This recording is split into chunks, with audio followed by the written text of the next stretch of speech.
Sa Occidental Mindoro naman, 56 na area of concern. Tututukan ng QRT, full alert status umiiral naman sa buong Occidental Mindoro. Ito'y ayon sa PNP. Kasama mo sa balita. Mula sa Aramen, Mindoro Province, Radyoman Marcelo Raro.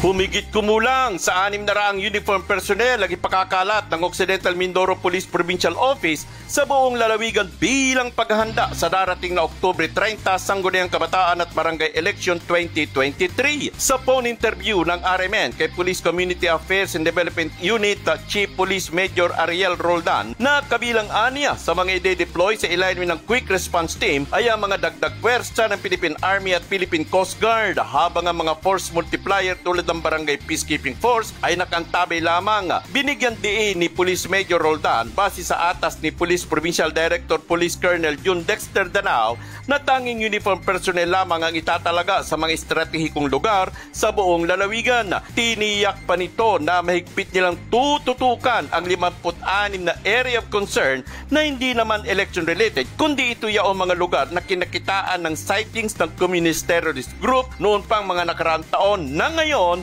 ay negatibo naman sa mga ito.